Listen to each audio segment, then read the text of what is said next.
중국, 일본, 북한 이 셋 다 문제입니다. 허나 그중 우리 대한민국의 국익에 있어 가장 중요하기도 하고 맨 먼저 해결되어야 할 사안이지만 가장 어려운 문제이기도 한 것은 바로 북한, 남북 문제죠. 이 시점에 한국의 닭 한 마리가 그리웠던 미 국무부 부장관 겸 대북정책 특별대표는 임기 중 마지막이 될지도 모르는 방한을 하였습니다.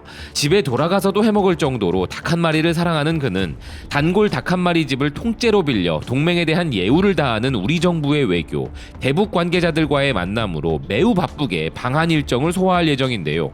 나름 역할은 하였으나 그보다 훨씬 더 잘해주었다면 닭 한 마리가 아니라 다시는 닭 근처도 가기 싫을 만큼 닭 10,000마리라도 기쁜 마음으로 대접하겠지만 어쨌든 멀리 안 나가니 잘 가길 바라고, 이제 우리에게 당면한 가장 큰 과제는 대북 문제와 관련한 바이든의 행보가 그만큼 중요해진 부분입니다. 우선 기존 트럼프, 아니 그 이전 오바마부터 미국의 대북 정책에 대해서는 명백히 밥 탔다는 말을 전하고 싶은데요. 북한이 두 손 두 발 다 들게 만들겠다던 유엔 안보리 대북 제재라 쓰고 미국의 대북 제재라 읽으면 되는 북한 제재가 아주 보기 좋게 실패하고 있으며 실패를 할 수밖에 없는 조건을 완벽히 갖추고 있음이 드러나고 있습니다. 조목조목 제재 실패 항목이 너무나 많아 대실패라 부르는 것이 마땅해 보이는 수준인데요. 무려 미국의 절친이자 안전보장이사회 상임이사국 중 하나인 영국이라는 나라조차도 북한을 봉쇄하기는커녕 자신들도 모르게 북한으로부터 도움을 받고 있는 상황입니다.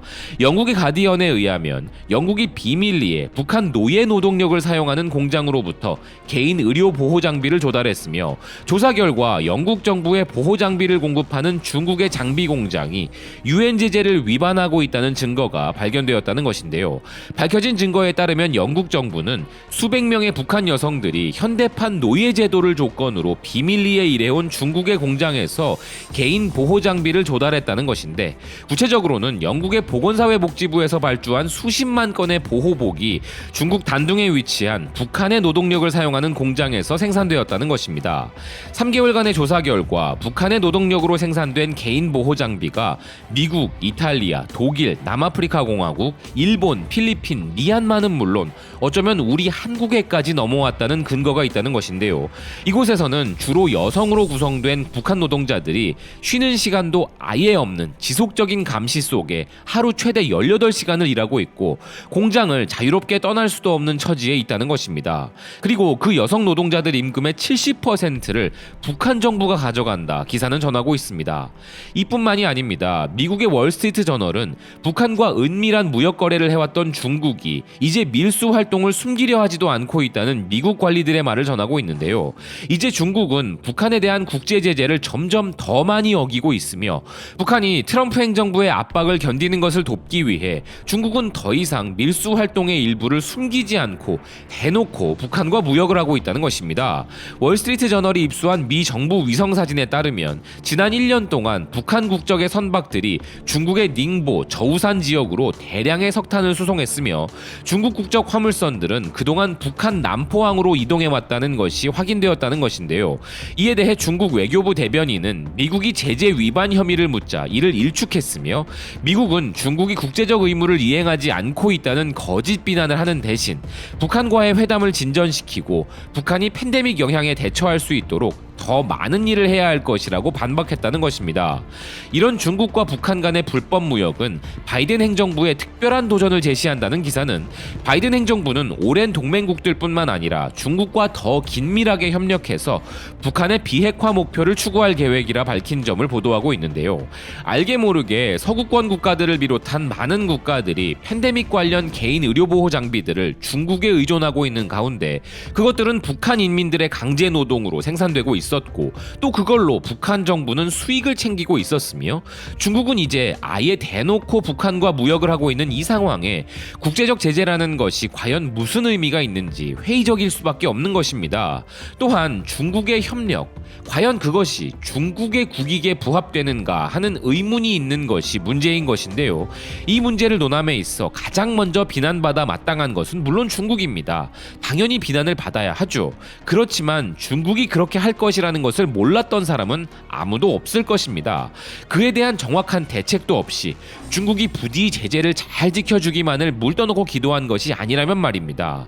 미중 갈등에서도 중국이 오히려 반격을 준비하고 있을 정도로 확실한 제압을 하지도 못하는 현재의 미국이 중국이 북한과 저지르고 있는 불법 무역을 막아낼 방법은 전쟁을 일으키지 않는 이상에는 현실적으로 전무한 것이 현실인데요.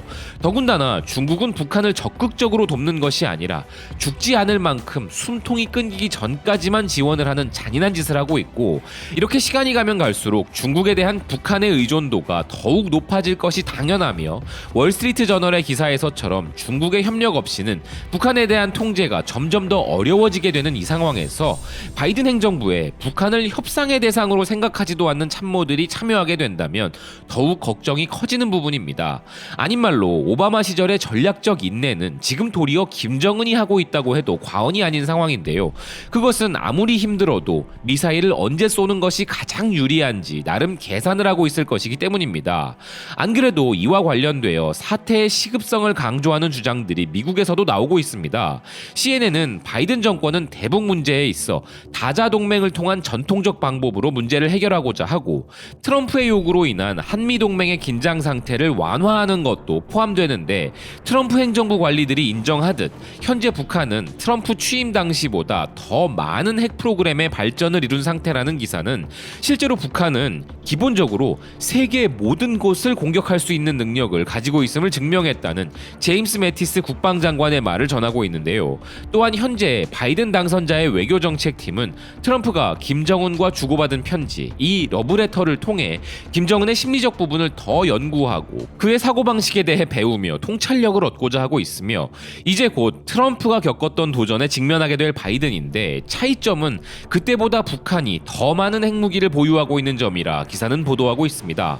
하지만 바이든 측에도 정확하게 상황 파악을 하는 사람들이 있긴 한데요. 전 오바마 행정부에서 국무부 동아시아 태평양 담당 차관보를 역임하고 현 바이든 체제에서도 고위직 후보자로 간주되고 있는 커트 캠벨은 로이터를 통해 북한에 대한 어떤 접근법을 취할 것인지에 대해 조기에 결정을 내려야 할 것이며 오바마 시대의 지연 전략을 되풀이해선 안 된다 말하고 있습니다. 그는 또한 우리 한국과 긴밀한 협력의 필요성을 강조하였는데요. 트럼프가 김정은과의 정상회담을 포함한 대담한 조치를 한 것에 대해 인정하며, 특히 아시아에서는 이렇게 어느 정도 대담함이 있는 정책이 적절하다 생각한다며 자신의 의견을 밝혔습니다. 다른 건 몰라도 트럼프의 과감한 방식에 대해서는 존중할 필요가 있다는 이 주장은 반대로 말하자면 바이든의 방식인 관리들을 통한 세부 사항 조정 이후의 결정인 바텀업 방식이 아니라 대통령이 결정하고 실무자들에게 내려보내는 탑다운 방식을 고민할 필요가 있다는 말로도 해석이 되는 부분인 것이죠. 지금 이 문제를 두고 바이든이 전통적인 방식인 바텀업 전략으로 북한을 대하는 것은 상관없으나 다만 그 시간이 오래 걸려서는 안 될 것인데요. 혹여라도 미국이 이 문제에서 시간을 끌게 된다면 안보 불안 등을 비롯한 그로 인한 모든 피해는 우리 대한민국이 감당할 것이 불을 보듯 뻔하기 때문이며, 북한은 지금 벼랑 끝 전술을 펼치는 것이 아니라 실제로 벼랑 끝에 몰려 있기에 미국과 한국 양국 모두에 닥친 위기감은 극에 달해 있기 때문입니다. 한국과의 혈맹, 동맹을 강조하는 특별 서한까지 쓴 바이든이 진짜 동맹인 대한민국을 진심으로 소중하게 여기는 미국의 대통령이라면 아무리 팬데믹으로 내부 사정을 살피기 바쁘다고 해도 대북 문제를 절대 후순위로 미뤄둬서는 안 될 것이며, 그래도 정 바쁘시다면 무엇보다 시급한 북미 남북 관계에 새로운 물꼬를 트는 역할은 피를 나눈 혈맹이라 스스로 지칭한 대한민국에게 믿고 맡겨보는 것도 좋을 것이라는 생각입니다. 그리고 아무리 영내라지만 동맹국에 주둔하면서 노마스크 댄스 파티를 벌인 정신나간 일부 미군들은 얼른 본국으로 다시 데려가고 말입니다. 지금까지 대한민국 최우선주의 코리아 퍼스트 바이스톰 코리아였습니다. 시청해주셔서 고맙습니다.